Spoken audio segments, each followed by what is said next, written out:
Voilà, bonsoir fidèles téléspectateurs. Vous êtes nombreux à l'attente de ce programme Grand H, Grand Homme. Et vous allez connaître un grand et vous allez aussi l'apprécier. Et vous allez connaître son parcours et pourquoi pas aussi ses différentes ambitions. Il va aussi donner ses différents points de vue sur les différentes actualités. Voilà, il s'agit bel et bien de M. Nefi Fanfan Mantiantima, qui est le président de ce grand mouvement citoyen de son enfant. Et avec lui, on va vraiment échanger et vous allez aussi connaître ces grands qu'on reçoit pour vous ce soir. Bonsoir, monsieur Fanfan Mantiantima Nefi. Bonsoir, monsieur Doudou Montiri. Vraiment, très content de vous recevoir parce que c'est pour moi une très grande joie. Et surtout pour nos nombreux téléspectateurs qui nous suivent et internautes. Moi aussi, la joie est partagée parce que on est déjà des habitués. Je sais que beaucoup nous suivent et beaucoup nous appellent aussi pour apprécier la pertinence des sujets que nous abordons, surtout pour les jeunes. Très bien. Alors, monsieur Fanfan Mansatima, la première rubrique, c'est bel et bien votre parcours. On doit vous connaître à fond parce que c'est très capital pour inspirer aussi cette jeunesse qui vous suit anciennement. Bon, Qui vous suit nombreux anciennement. merci beaucoup. Fanfan Mansiantima, c'est un jeune qui a grandi comme tous les autres jeunes. Né en République démocratique du Congo, précisément dans la province d'Iba-Congo.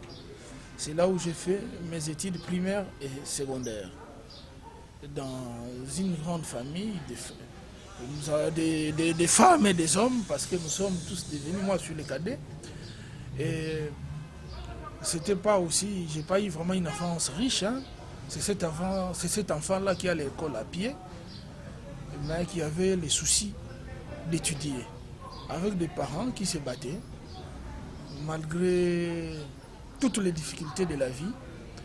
Nous avons traversé la grève déjà vers les années 91-92.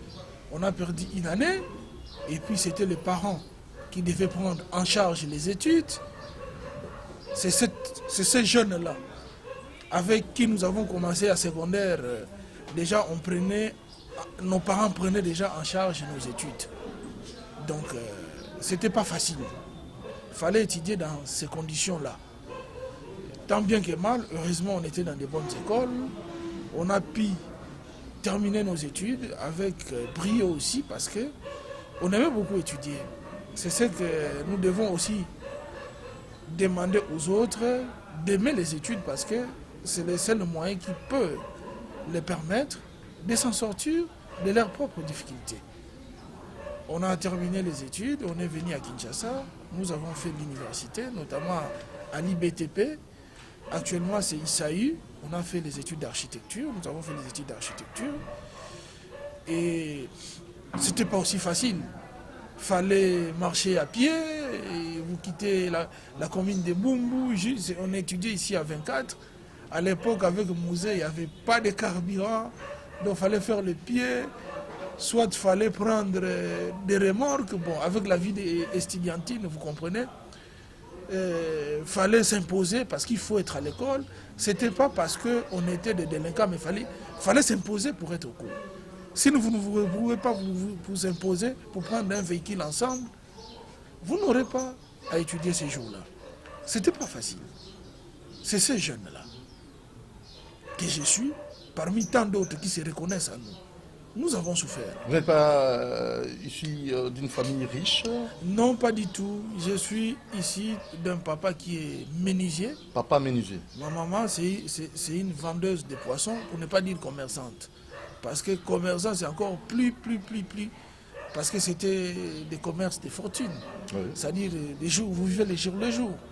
Mais le plus grand souci, c'est que leurs enfants puissent étudier.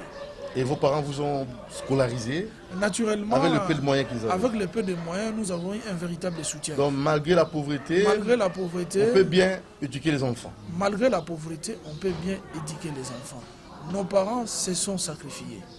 À telle enseigne, à l'université, c'était même devenu très difficile. J'ai fait les études d'architecture. Ça coûte encore plus cher que les autres études parce qu'il faut acheter les papiers. À l'époque, c'était des papiers calques. Et à la fin, il faut avoir un ordinateur obligatoirement. Il a fallu moi-même me débrouiller. J'ai déjà appris à me débrouiller à l'université. Parce que si tu ne le fais pas, tu ne vas pas t'en sortir. Au-delà des études, il fallait encore faire d'autres petits travaux liés naturellement à notre domaine. J'ai eu la chance de faire un secteur où il y avait tant soit peu quelques débouchés. Il faut assister à un aîné, il faut dessiner pour lui. Et tout ça, ça nous a permis d'avoir ne fût-ce qu'un petit rien pour pouvoir payer les minervales, pour pouvoir ne fût-ce que se procurer un ordinateur, surtout à la fin de l'année, à la fin des études, parce que en deuxième licence, il fallait en avoir parce qu'on devait dessiner avec des dessins assistés à l'ordinateur. Voyez-vous, c'était pas facile. Et c'est dans cette douleur-là que nous avons été forgés. C'est dans cette douleur-là que nous avons appris à nous bâtir. Pourquoi on le dit? Parce que les Congolais qui nous suivent doivent comprendre. Ce n'est pas le gouvernement, l'État, qui peut demain seulement nous permettre d'aller plus loin. Nous devons être découragés. Parce qu'il faut comprendre, nous avons un État pratiquement irresponsable, qui ne met pas de véritables cadres d'épanouissement des jeunes. Déjà des jeunes, beaucoup de jeunes n'ont pas eu la chance d'étudier. Aujourd'hui, il y a la gratuité. Mais il y en a qui ont déjà dépassé l'âge de l'école primaire. Il faut récupérer ces jeunes-là, qui n'ont pas eu le courage de faire les parcours que nous avons faits. Mais ceux qui ont eu le courage, qui étudient, ils doivent comprendre que c'est possible de devenir de véritables méchants dans ces pays. Mais M. François Monsassima, je vais vous donner le temps de réagir, en fait, de tout avec tout ce que vous abordez comme aspect en fait, lié à votre parcours scolaire et universitaire. Mais il y a quand même des gens qui vous ont permis de forger comme ça votre personnalité, parce que c'est pas facile. Nous avons un programme lié à notre éducation, mais qui pose problème actuellement. Mais vous, quand nous vous observons, c'est comme si vous avez peut-être été inspiré par d'autres personnages. Je sais pas, il faut être clair. Hein. Oui, bon, ce qu'il faut comprendre, déjà quand nous étions à l'université, c'était pas facile. La difficulté, d'abord, ce qui a forgé le caractère, vous arrivez, les professeurs vous disent, si vous n'avez pas de syllabus, vous ne réussissez pas dans mon cours. Et vous vous rendez compte que vous avez des parents pauvres qui sont incapables de vous acheter ces syllabus-là. Nous sommes les étudiants là qui n'achetaient pas les syllabus. Maintenant, notre effort par faute de moyens. Par faute de moyens, il fallait se battre. C'est-à-dire qu'il faut bien étudier. Ne fût-ce qu'avoir la moitié. Quand c'est 20 là, moi je me bats que je ne fût-ce que 11. Ce n'est pas en ayant 11 je suis moindre, non. Mais au moins je passe des classes. Il faut comprendre, nous avons eu des professeurs très pauvres. Des professeurs d'université, mais qui vivaient sur notre sueur. Vous imaginez les professeurs qui vendaient les syllabus. Et c'était obligatoire. Je ne sais pas, bon, peut-être qu'ils étaient mal payés. Nous comprenons la difficulté de la vie. Les professeurs devaient aussi espérer vivre mieux. Mais cette fois-là, c'est nous qui payons les prix. Vous venez des familles pauvres, vous rencontrez des difficultés comme ça. Qu'est-ce que vous allez faire? Vous vous remettez à Dieu, et puis vous étudiez durement. Pour avoir ne fût-ce que les 10 points ou les 5 points perdus à travers le syllabus. Déjà, vous partez en handicap. L'autre, ils ont les matchs à 20, vous avez parfois les matchs à 10, d'autres professeurs, vous avez les matchs à 15. Donc, vous n'êtes pas sur le même pied d'égalité. Lui, il a 5 points garantis parce qu'il a acheté des syllabus. Vous comprenez? Ça ne peut que forger le mental. Ça signifie que vous devez plus étudier, vous devez plus lire que l'autre. Lire que l'autre. Mais lire il y a aussi des ouvrages. Bien sûr. Bien appropriés lire pour ça. Par rapport à notre domaine, il fallait lire. Maintenant, quand on termine les études, c'est un autre challenge. Il faut trouver de l'emploi. Il faut être ce monsieur-là que tu as toujours rêvé. Il faut devenir quelqu'un. Il faut devenir un grand architecte. Il faut impacter la société. Qu'est-ce qu'il faut faire? La première inspiration, il faut choisir parmi les aînés le meilleur des architectes qui t'inspire. C'est chez lui où vous allez, donc je vais faire mon stage dans les cabinets de mon maître. Par exemple, mon stage professionnel dans le cabinet par exemple, de mon maître Nico Nzila, qui est l'architecte qui m'a encadré. J'ai un grand architecte pour qui je jette beaucoup de fleurs. De lui, j'ai appris le métier. Ça, c'est aussi une chance. Parce qu'il faut savoir choisir qui peut t'encadrer. Pas n'importe qui. Pas n'importe qui. Donc, lorsque vous voulez espérer, il faut avoir déjà un modèle dans votre domaine. C'est ce modèle-là qu'il faut atteindre et dépasser. Atteindre et dépasser. Parce que ça, c'est un défi. Hein? C'est un défi que vous vous donnez. Je vais devenir comme lui et plus que lui. Très bien. Vous comprenez? C'était un modèle. C'était mon modèle. J'ai appris avec beaucoup de difficultés aussi. Liées. Il faut travailler durement. Parfois, vous croyez qu'on vous exploite, mais finalement, on vous forge. On vous forge, on fait de vous l'architecte qui devra faire preuve à beaucoup de difficultés. Au départ, c'était des difficultés, c'était parfois des murmures. Mais après avoir grandi, j'ai dit que non. Ce monsieur m'a rendu un service énorme. En tout cas, il mérite des fleurs. Après, 2 ans, après avoir travaillé 2 ans d'une façon assidue, je me dis, je me lance en entreprise. Je vais devenir comme lui. Alors, si lui, il a un bureau d'études, pourquoi pas moi d'en créer? Vous voyez, parce que j'ai un modèle. J'en crée. En fonction de son bureau, moi aussi j'ai un bureau. Et j'ai compris les créneaux que lui a choisis pour émerger. Je me suis appuyé sur ses forces. Et j'ai corrigé aussi les faiblesses que j'ai trouvées dans mon bureau d'études. Et là, j'ai lancé, vous avez les premiers marchés qui vous ouvrent. Quand ça vous ouvre comme ça, vous constituez les bureaux, vous achetez les équipements, vous avez tout et tout, les secrétaires, tout et tout, vous organisez les bureaux. Et à ce moment-là, lorsque vous avez bien réalisé les premiers marchés, on vous fait confiance. Parce que lorsqu'on est en affaires, il faut savoir respecter la parole donnée. Si on vous dit de réaliser ça, ça, ça, dans telles conditions, il faut le faire. Même si vous perdez, acceptez de le faire. Ça vous donne du crédit. Mais si vous voulez à tout coup s'il gagner, j'ai fait ceci, c'est une perte. Ça, ce sont des conseils que j'ai reçus de mon mentor. Il m'a dit, il faut toujours être honnête. On te donne l'argent, termine le travail, même au prix des sacrifices. Ça signifie que les gens te feront confiance, ils viendront toujours vers toi. Il est très rare actuellement de trouver certaines personnes honnêtes. Tout de suite, quand on te paye quelque chose pour un marché, tu penses que c'est ton argent. Tu bouffes, tu vas en Europe, tu reviens, tu fais les shopping, après tu n'arrives pas à terminer le marché. Tu n'arrives pas à rendre les services auxquels les services qu'on vous a demandé. Vous voyez, donc, ce sont des petits comportements, ce sont des infirmités qu'il faut corriger et bannir. Si on veut aller loin. Donc, si on veut aller loin, il faut être un homme de parole. Vous voyez? Bon, ce qu'il faut comprendre, c'est que dans les parcours professionnels, ça a été un succès. En tout cas, le fait d'avoir passé ces stages, ça dit c'est travail professionnel, je me suis lancé parce que j'étais aguerri. Ça a été un succès, j'ai un cabinet qui fonctionne jusqu'à aujourd'hui. Cabinet, je suis Progress Consulting.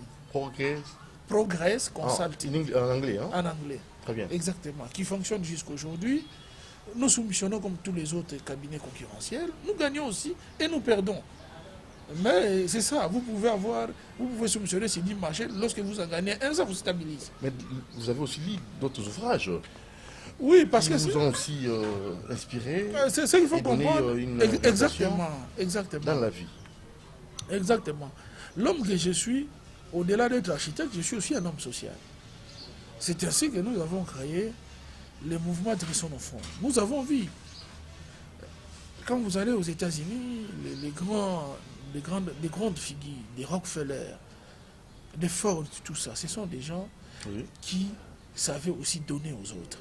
Aujourd'hui, vous avez Bill Gates, il a sa fondation qui permet d'aider les gens, d'aider les autres. Ce sont des personnes comme ça qui nous inspirent. Lorsque Dieu vous donne, il faut savoir aussi partager. C'est ainsi que nous avons mis en place Dressons nos fonds, qui est une ONG qui nous a permis d'aider certaines jeunes. D'abord, pourquoi Dressons nos fonds? Dressons nos fonds, il faut comprendre que le pays est longtemps courbé, comme l'hymne le dit. Parce que nous l'avons tiré de notre hymne. Le pays est longtemps courbé. Les gens, les Congolais, n'arrivent pas à se mettre debout. Doit-on attendre les politiciens pour se mettre debout? Doit-on attendre un homme providentiel? Non. Nous éveillons la conscience des jeunes et des vieux qui comprennent que ce pays leur appartient, ils doivent se mettre debout. Au-delà de la réalité gouvernementale, mais avec une solidarité entre nous, nous pouvons faire des miracles.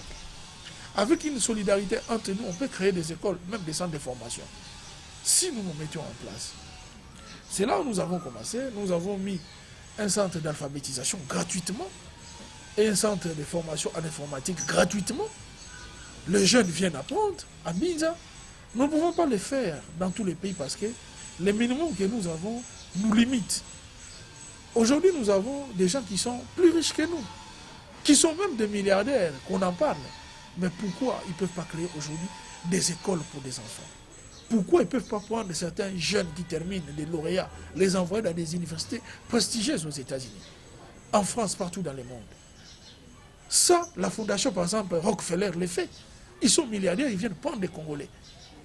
On va vous amener dans des grandes universités, on fait de vous des hommes, et vous rentrez dans votre pays pour servir. Si les Américains le font, pourquoi nos riches ne le font pas? Dans ce pays, nous avons des gens qui sont des riches. Mais ils sont riches pour être heureux eux-mêmes. Ça, c'est manquer le savoir-être. Donc vivre pour les autres. Voilà, il faut savoir donner. Lorsque Dieu te donne, lorsque tu deviens riche, ça dit c'est la providence qui a voulu que tu deviennes riche. Et cette providence veut que tu puisses redistribuer. Pensez aux autres. Pensez aux autres. Vous n'allez pas rester avec autant d'argent. Autour de vous, vous avez une famille pauvre. Tout le monde vient commander chez toi. Ne sois pas étonné que demain vous devenez les cibles de combat de votre quartier, de votre pays. Dans les pays développés, par exemple, lorsque quelqu'un est hyper riche, on peut aussi les taxer plus cher. On prend un peu d'argent pour soutenir les autres. Nous avons les gens à qui on a donné beaucoup de largesse dans ces pays. Ils sont incapables de construire ne fût-ce qu'un centre de formation professionnel pour des jeunes désœuvrés. Pourquoi? Vous dites je suis milliardaire. J'ai beaucoup d'argent. Votre argent, c'est la politique et le football. Votre argent, c'est la politique et les loisirs. Non. Quand on a l'argent, on vient dans les œuvres sociales. Pas dans les œuvres sociales en jetant, non. En construisant les hommes. C'est ça, la mentalité des hommes développés. Construisant les hommes. Les hommes. Construisant les hommes. Comment? Parce que nous disons ceci. Par quel mécanisme? Nous disons ceci. L'homme, c'est un être qui doit être développé. Lorsque l'homme est développé, tout à coup sûr, il développe son environnement. Et dans son développement, tel que nous l'avons toujours dit, il a son savoir-être, savoir-faire et savoir-avoir. Donc mettre l'homme au centre du développement. Au centre du développement. C'est l'homme qui doit être développé pour impacter son entourage et sa société, la communauté. Nous venons de le dire. Aujourd'hui, si vous avez un riche milliardaire qui est en lui développé, qu'est-ce qu'il va faire? Il va faire comme les autres. Être développé en lui. En lui. Il a acquis un état de développement intégral. C'est-à-dire qu'il a le savoir-être, savoir-faire et savoir-avoir. Parce que quelqu'un peut avoir le savoir-faire, mais il manque le savoir-être et le savoir-avoir. Ce n'est pas un homme développé. Vous comprenez? Quelqu'un peut avoir le savoir-être, mais il n'a pas de savoir-faire. Donc il faut... Savoir-faire. Voilà. Il y a des gens qui sont riches, un grand homme d'affaires. Il a un savoir-faire. Il sait amasser des millions. Mais il n'a pas le savoir-être. Savoir-être, c'est quoi? C'est-à-dire qu'il faut impacter la société. Hein? Savoir aider les autres. Savoir dire bonjour aux autres. Donc les valeurs morales. Les valeurs morales. Savoir respecter l'environnement. Parce que lorsque nous parlons de l'environnement, c'est le savoir-être. Parce que l'homme doit aider à faire progresser son environnement. L'environnement, il est social et il est aussi il est social et aussi il est aussi lié à son écosystème. Vous voyez? Parce que l'homme est dans son écosystème qui doit impulser vers le développement. Et ça nous écœure un peu. C'est comme ça nous interpellons tous ces hommes qui ont des moyens, qui ont plus de moyens que nous. Nous vous demandons d'investir dans la construction des hommes congolais. Ailleurs, un homme comme Rockefeller, ce n'est pas un politicien. Mais pourquoi il donne des bourses aux gens? Il recrute, moi j'ai connu un de mes professeurs qui a été formé par la fondation Rockefeller, sans débourser un rond, mais dans des universités prestigieuses. Pourquoi nous, nos riches, ne peuvent pas le faire? Et ils trouveront quel avantage? C'est ça aussi le problème. Parce que les hommes d'affaires, très souvent, ils sont des capitalistes, ils se basent plus aux intérêts. C'est ça le problème. Oui, Il faut mais aussi faire la part des choses. on dit mieux vaut une clôture d'homme Oui. et mieux qu'une clôture de fer ou en béton. Si tu as tout cet argent-là, qu'est-ce que tu en fais? Après tout, tu en as des milliards là-bas, tu en fais quoi? Le plaisir de l'argent doit être Parce partagé. que les gens gèrent, ils font une projection. Le plaisir doit être Une partagé. année, 10 ans, 20 ans, 30 Mais ans. le après. plaisir doit être partagé parce que les gens que tu formes, si demain tu as besoin des ressources, des compétences, tu vas trouver ça où? Tu vas aller prendre un blanc. Mais c'est encore plus facile. Dans le panel de gens que tu as envoyé en formation, d'en recruter un, qui d'ailleurs lui sera encore plus reconnaissant parce que vous l'avez créé. Nous devons avoir des hommes visionnaires, des hommes d'affaires visionnaires. Nous devons, cette génération, nous interpeller notre génération, que ceux qui vont devenir riches doivent comprendre qu'ils doivent aider aussi les autres à devenir comme eux, pour que nous devenions demain une nation forte, puissante et prospère. C'est ça la Et difficulté. c'est sans complexe comme ça. C'est sans complexe. Parce que si nous sommes de plus en plus forts entre nous, nous formons ce qu'on appelle un égrégore puissant, capable de repousser l'ennemi. Nous sommes tous des Congolais. Le Congo, c'est notre famille. C'est comme ça que nous devons voir. Lorsqu'on a une nation, c'est cette nation que nous devons porter dans notre cœur, pas une autre. Le problème du tribalisme vient encore fragiliser. Parce que lorsque quelqu'un voit des choses que sous un angle tribal, mais dans une nation qui lui appartient, c'est un cercle vicieux de malheur. Parce que demain, si vous n'êtes pas là, d'autres tribus vont venir, ils vont vous faire payer ce que vous avez fait payer aux autres. Ils vont donner les avantages indiques comme ils ont donné, comme vous l'avez fait. Est-ce que c'est vraiment une mentalité qui peut faire progresser un pays? Vous êtes d'une tribu, vous donnez des avantages induits à vos frères. Mais vous ne serez pas éternel, disons. Vous ne serez pas éternel. Quand l'autre va vous remplacer, là, il fait la même chose là. Vous allez dire quoi? Vous allez encore dire que c'est vous qui serez le premier à taxer de l'autre, des tribalistes. Donc, nous devons casser avec ces genres de pratiques. De comprendre que dans une nation, il faut que le plus méritant puisse prospérer. Il faut qu'il puisse régner la méritocratie. Exactement. C'est facile comme ça, la Voilà. méritocratie. Et ceux qui ont l'argent, qui puissent donner des bourses, même pour 2 ou 3 personnes. C'est important. Si le Congo a des élites, c'est le Congo qui gagne. Parce que d'une manière ou d'une autre, ces élites se retrouveront au centre de décision. Si ce sont des mauvaises élites, c'est un poison. Mais si c'est des gens que vous êtes bâtis de former, ces gens-là vont non seulement aider les pays, mais il ne faut jamais vous oublier. À ce moment-là, vous serez assis sur de meilleures fondations. Combien de gens, combien de riches ici au Congo qu'on n'a pas entendu et tous leurs noms ont disparu de la surface de la terre. C'est à cause de la mauvaise politique de succession. Ils n'ont même pas pu former même dans leur propre famille. Si vous êtes riche, il faut toujours passer les relais. Les relais, c'est ton neveu, c'est tes fils, c'est ta fille aussi. Bah, formez-les. Et puis, quand on dit former, initier, c'est-à-dire qu'il faut lui donner tous les secrets, quoi. Ce n'est pas que vous l'envoyez à l'école, mais les affaires qui vous ont permis d'être sur le toit, vous ne les montrez pas. Parce que lorsqu'on a été un homme d'affaires, d'un certain acabit, c'est-à-dire on a des contacts, on connaît, on a un savoir immense. Si on ne sait pas l'écrire, la meilleure des choses, il faut les transmettre à un de tes fils, ou à un de tes neveux, ou à une de tes filles. Partez avec lui. Signez des contrats avec lui. L'enfant va voir parce que l'initiation, vous allez dire quoi? Oh, mes enfants ne s'intéressent pas à ce que moi je fais.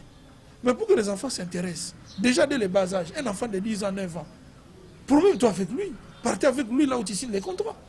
L'enfant, à cet âge-là, les subconscients travaillent. Tous ces événements sont incrustés dans cette mémoire inférieure.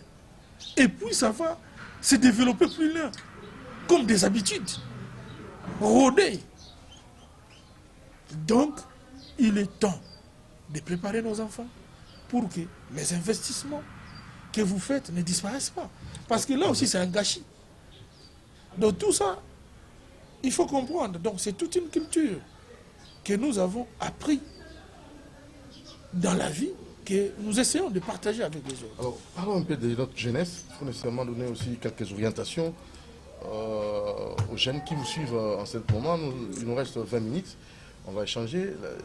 Il y a des comportements peut-être qu'on ne sait pas qualifier.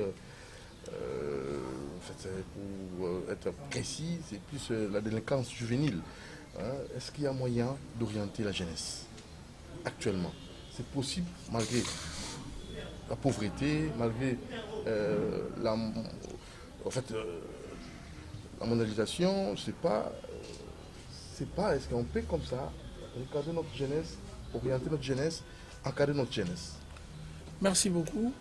Ce qu'il faut comprendre à tous les jeunes, d'abord le premier message qu'on peut leur donner, c'est que pour réussir dans la vie qui est la nôtre actuellement, il faut apprendre un métier. Il faut avoir une compétence. Si vous n'avez pas de compétences, c'est difficile de sortir de la pauvreté. Être bandit, être voleur n'est pas une compétence. Apprenez un métier, à travers ce métier, vous pouvez sortir de la pauvreté. Nous sommes là, en face de nous, nous avons des caméramans, c'est tout un métier. Je ne pense pas que le caméraman qui apprend le métier ici peut se retrouver en train de voler. Il sait qu'à la fin de la journée, il peut avoir de quoi nourrir sa maison. Au-delà de cela, lui-même aussi doit se perfectionner. Ça signifie que lorsqu'il a fait ce métier pendant 5 ans, peut-être il peut progresser, il devient monteur. Il doit aller se former. Je ne sais pas s'il y a une école à l'INP on peut former, mais il doit mettre à côté un peu de moyens pour s'émanciper. S'il est monteur, demain, il doit devenir, par exemple, un réalisateur. C'est ça le combat, c'est ça progresser dans la vie. Il ne faut pas être statique. Vous comprenez? Et lorsque vous êtes réalisateur, demain, peut-être que vous aurez votre propre chaîne. Et demain, vous devenez un boss, un grand patron. S'il n'y a pas de la magie, tout est dans la stratégie du travail. Vous travaillez, c'est bien, mais il faut une stratégie. J'ai dit, aujourd'hui, j'ai telle maîtrise, demain, je dois perfectionner. Et lorsque vous avez, à ce niveau-là, comme il n'y a pas de succès sans successeur, vous allez former d'autres. Parce que vous êtes un homme expérimenté. Vous encadrez. C'est ça qu'on peut demander. Mais pour nos enfants qui sont à l'école, et ils doivent surtout, se concentrer dans leurs études, parce que c'est le seul créneau que nous avons dans ces pays si pauvres. Oui. Mais malheureusement aussi, l'éducation n'est pas seulement l'apanage de l'école. C'est aussi l'apanage des parents. Les parents que nous sommes, nous devons veiller sur nos enfants. Veiller sur nos enfants, mais que nous envoyons à l'école. Et là-bas, les mêmes écoles se transforment en lieu de, je sais pas, de sexualité, et les enfants qui développent un caractère bizarre. Prenons les cas qui frisent un peu, sextape, ça dérange tout le monde.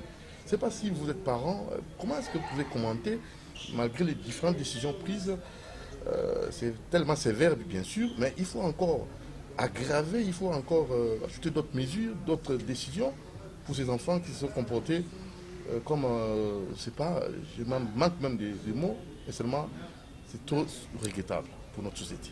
Oui, c'est vraiment une honte. C'est extrêmement regrettable. Je me pose la question pour les parents de ces enfants-là. Est-ce que contrôlent-ils leurs enfants? Aujourd'hui, avec l'arrivée de l'Internet, nos enfants ont des smartphones, chose que nous n'avions pas quand nous grandissions. Il y a des éducations difficiles. Est-ce que les parents contrôlent-ils les téléphones de leurs enfants? Parce que, d'une part, il y a l'école, mais d'autre part, il y a cette éducation difficile avec la liberté, qui est la liberté des parents, qui est une liberté liberticide. Parce qu'un enfant qui a le téléphone, il a l'Internet. Aujourd'hui, il y a des sites pornographiques. Dès que vous avez les liens, vous entrez sans problème. Et lorsque vous voyez des choses comme ça dans ces sites-là, vous voyez dans votre tête que c'est normal. C'est là où les parents doivent être à l'avant-garde. Et il faut parfois être de ces parents-là sévères, qui interdisent même les téléphones aux enfants avant l'âge adulte, pour que les enfants ne puissent pas perpétuer ce genre d'éducation. Nous devons être ces parents-là qui prennent le soin de contrôler même les WhatsApp des enfants. Quand l'enfant dort, toi tu récupères le téléphone, tu contrôles. Parce qu'il ne faut pas être surpris que l'enfant soit déjà arrivé à une étape beaucoup plus défaillante pendant que vous ne suivez rien. Moi en tout cas, c'est ce que je fais. Je contrôle, je fais. C'est vraiment un état policier. Un enfant, ça reste un enfant, ce n'est pas un adulte. Il faut les surveiller. Surveiller son téléphone. Surveiller même les chaînes de télé. J'ai même interdit des chaînes comme Novelas chez moi à la maison. Pas question. Il faut des chaînes qui respectent nos mœurs. Pas des chaînes où les gens s'embrassent comme ça. Même les films et les dessins animés, il faut contrôler les dessins animés. Il y a les dessins animés pervers qui sont en train d'inoculer des mentalités dangereuses dans les chefs de nos enfants. Et ça, ce travail, le gouvernement doit se mettre debout. Parce qu'il ne s'agit pas de condamner le fait. Mais le gouvernement doit être dans la cause aussi. De pouvoir briser les causes. Aujourd'hui, nous avons tout ce qui est Canal+. C'est au gouvernement de parler, surtout les dessins animés, qui nous amènent des mentalités bizarres. Soit carrément, il y a des chaînes qui ne passent pas. Dans d'autres pays, peut-être ça ne passe pas. Dans des pays comme la Chine, là, ils ne rigolent pas. Parce que l'éducation, c'est la base même de l'homme. Quand une adolescente se permet de faire ce qui se passe dans des films pornographiques, c'est qu'elle en consomme. Et en amont, les parents, comment sont-ils arrivés jusque-là? Donc, il faut surveiller les enfants. Et de l'autre côté, au gouvernement, de mettre en place des mécanismes pour permettre de contraindre certaines chaînes, certains adultes de pouvoir abuser de nos enfants. Parce que ce que nous avons entendu, c'est vraiment regrettable, c'est vraiment déplorable. Au gouvernement aussi de créer des prisons pour les mineurs. Parce qu'un mineur qui a fait un acte doit être puni. La punition, ce n'est pas de cesser de l'éduquer. Mais la punition, c'est de les contraindre dans une peine. Il y a des prisons pour enfants. Il peut passer une année dans un centre de rééducation. À ce moment-là, il comprendra que l'acte que j'ai commis peut m'amener très loin. Et les enfants qui sont au courant de cette action comprennent que voici les dangers qui peuvent encourir si nous faisons ce genre de bêtises. Est-ce que le gouvernement a pris des mesures draconiennes et sévères pour que des actions comme ça ne puissent plus se répéter? Nous avons des prisons pour enfants, ces enfants doivent être jugés. Ils sont en partie responsables. Ils ont diffusé des images à travers des réseaux sociaux. Personne n'était là, donc ils ont pris le plaisir de le faire. C'est manquer même de morale. Faites ça à vos amis et les partagez dans les réseaux sociaux. Pour quelle consommation? Pour quelle fin? Mon Dieu! Donc, il faut des mesures disciplinaires exemplaires qui n'arrêtent pas leur éducation, mais qui, au contraire, va forger leur caractère. Et ils vont servir d'exemple pour les autres enfants. Oui. Très bien. Alors, maintenant, là, quelques questions d'actualité, parce qu'il faut nécessairement, on essaye aussi d'avoir votre avis en tant que grand H, des grands de ce soir. Et parlons de ces problèmes de lois qui ne sont pas respectées par les exploitants miniers.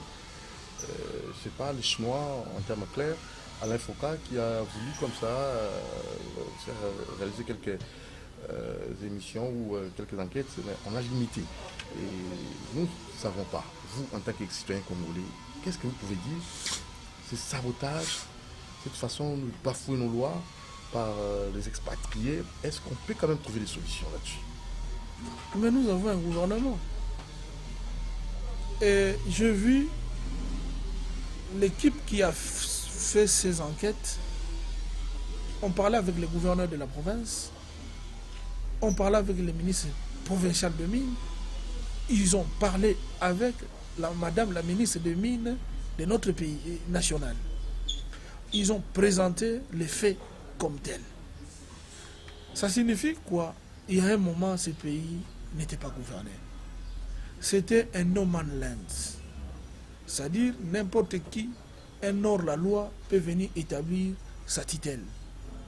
Sous la bénédiction de qui, on ne sait pas. Nous n'avons pas d'éléments. C'est la défaillance de la gouvernance de notre pays. C'est une honte.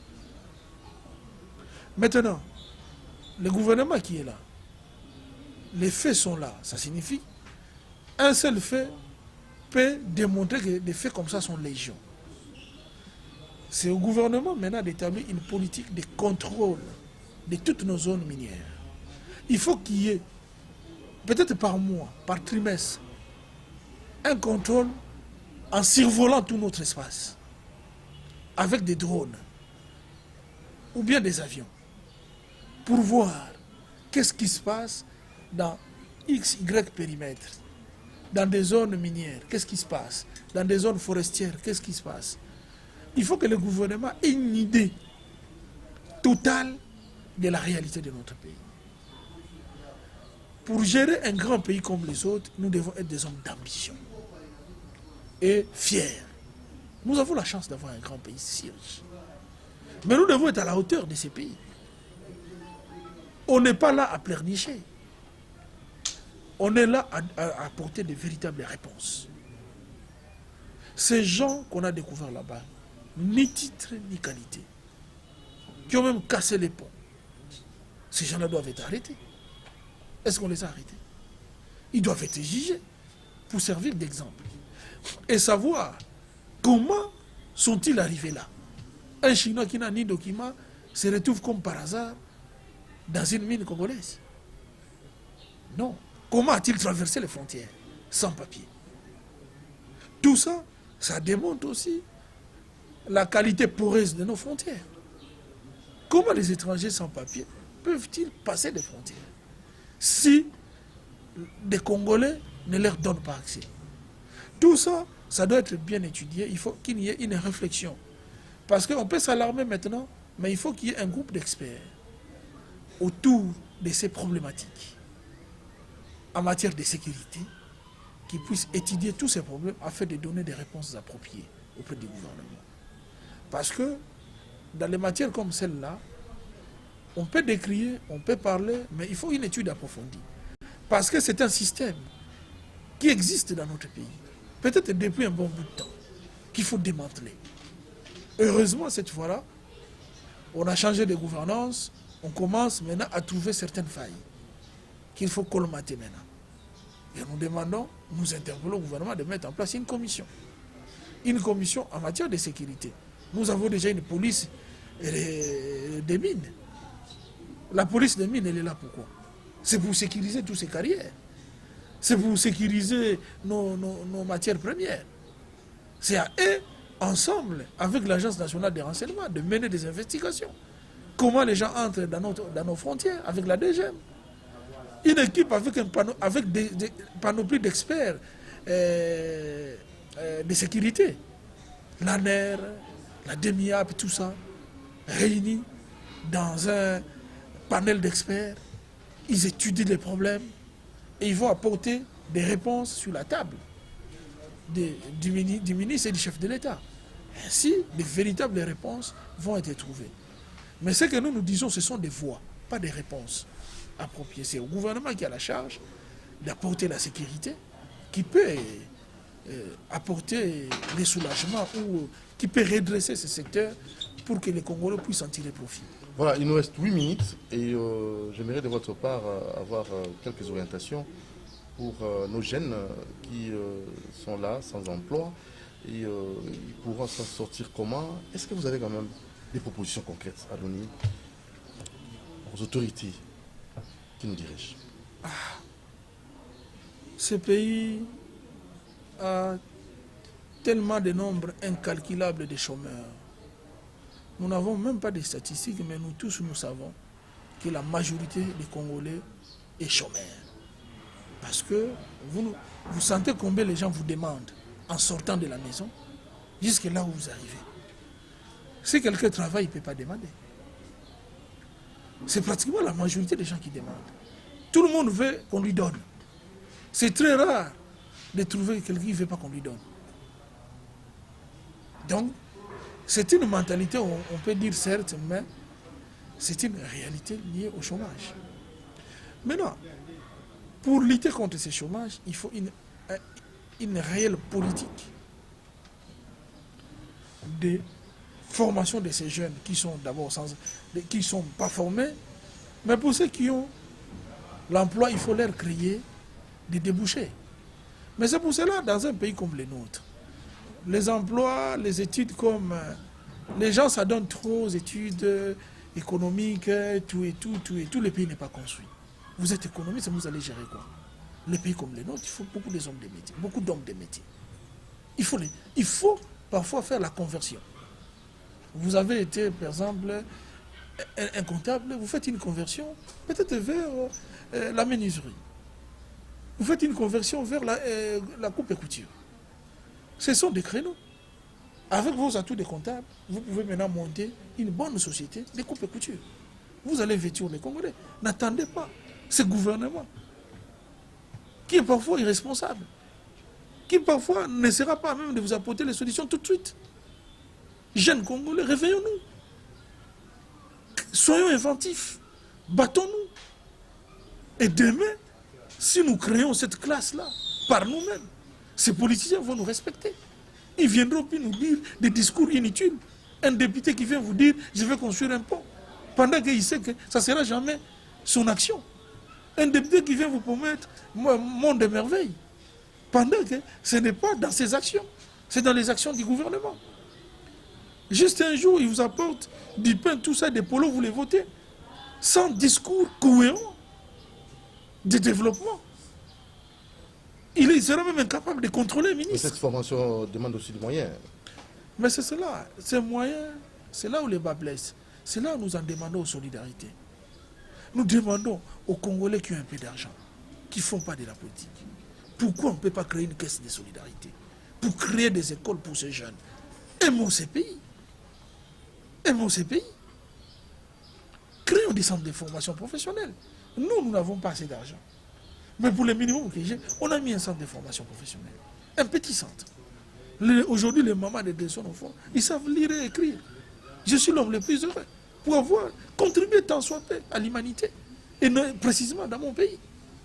Nous avons des jeunes qui ont terminé, qui ne savaient pas manier l'ordinateur. Aujourd'hui, ils manient l'ordinateur. Ça ne peut être une fierté. Mais je ne suis pas si riche. Je suis un homme d'affaires qui essaie d'en sortir, de nouer le début du mois, qui peut voyager, donner un minimum aux enfants. Mais j'ai été comme ces jeunes-là. Je suis leur incarnation. Aussi pauvre, marchant pied. Juste pour aller étudier. Mais pourquoi j'ai fait ça? Parce que j'étais déterminé. J'étais déterminé. J'ai travaillé à fond. Élevons notre conscience. Réunissons-nous, les jeunes de bonne volonté. Mettons en place des moyens. Ceux qui gagnent un peu là-bas, un peu là-bas, créons une caisse de solidarité. Soutenons les autres et devenons des hommes forts. Et vous verrez que nous allons détenir nous-mêmes notre économie. Vous verrez que ces politiciens avec des discours démagogiques ne vont plus circuler dans nos rues pour venir nous mentir. Hier, nous avons dit Kabila était notre malheur, que Kabila parte, ou Kabila ceci. Voilà les discours. Aucun plan politique. Après, vous arrivez aux affaires, vous ne proposez rien du tout. Il faut demain choisir ceux qui ont des véritables discours. Il faut demain choisir ceux qui ont un plan de sortie. Je sais. Et la volonté y est. La volonté y est. Le peuple a besoin de changements. Peut-être qu'il ne sait pas comment faire ces changements. Et nous sommes là en tant que leaders de ces peuples, de leur montrer les chemins. De leur dire, voilà, nous avons été comme vous. Nous avons étudié dans les mêmes conditions que vous. D'autres sont venus par-ci, par-là. Ils ont vécu dans des conditions le meilleur possible. Ils n'ont pas connu la souffrance que nous avons connue. Nous avons marché à pied ici. Mais d'autres ont eu des parents qui avaient l'argent. C'est les mêmes noms qui reviennent. Mais des gens qui ont vécu une vie de luxe. Et vous votez les mêmes noms. Ou peut-être que vous voulez que ces mêmes noms vous dirigent encore. Est-ce qu'ils connaissent vos problèmes? Est-ce qu'ils connaissent vos mots? Il faut donner la confiance à ces jeunes qui ont vécu comme vous, qui ont réussi. Pas des jeunes qui ont vécu comme vous, qui n'ont pas réussi, qui n'ont pas de leçons à vous donner. Et demain, lorsqu'ils arrivent au pouvoir, ils se servent d'abord. Nous, au moins, on sait qu'il est jeune, il a vécu comme nous. C'est un entrepreneur, il a mis son entreprise, il peut voyager. Ses enfants sont dans une bonne école. Ce n'est pas parce qu'il a pris l'argent de l'État, parce qu'il a travaillé. Et je veux être comme ces jeunes-là. Voilà, ça n'est fini, M. Fanfan. Un défi, un sentiment. Un mot de conclusion. La conclusion, chers compatriotes, ce pays est le nôtre. Si nous prenons notre temps de venir parler à la télévision, c'est parce que nous vous aimons. C'est difficile de passer par la rue, que tout le monde te demande. Parce qu'il manque d'emploi. Alors, nous sommes venus partager ces savoirs en tant qu'un homme développé, en ayant un savoir-être, un savoir-faire et savoir-avoir. Nous ne pouvons que faire ce travail de venir partager avec vous ces messages de réconfort, ces messages de courage pour que demain, nous puissions sortir ce pays du tout. Je vous remercie. Merci beaucoup, M. Fanfan Ndefi Mansatima, président de ce grand mouvement citoyen de son nom franc, qui était notre invité ce soir, le grand qu'on a reçu pour vous, grand homme. Et je crois que très prochainement, on va encore faire appel à vous pour d'autres questions. Merci. Très gentil de votre part. Merci à toute l'équipe. Merci à M. Olivier Longwango. Et je vois là aussi M. Héritier Toubilandou. Et pourquoi pas Moro Djambé. Je n'oublierai pas lui qui nous a réalisé cette émission, coordonnée par l'Inca Bongo, programmation Romain Makonda, exploitation Bruno Nzinga, Dieu merci Kifou, Fistoire Tonga et Christian Banjolo. Et je n'oublierai pas aussi notre stagiaire Jedidia Sita, stagiaire professionnel, que nous tenons là à saluer. Jedidia Sita, la rediffusion, c'est demain samedi à 9h. Portez-vous bien, Doudou Montiri vous aime beaucoup. Vous voulez être invité, appelez au numéro affiché. Donc je peux vous communiquer, vous communiquer le numéro en question, plus 243 89 61 52 634. À la prochaine occasion. Merci à M. Yonkai à l'observation.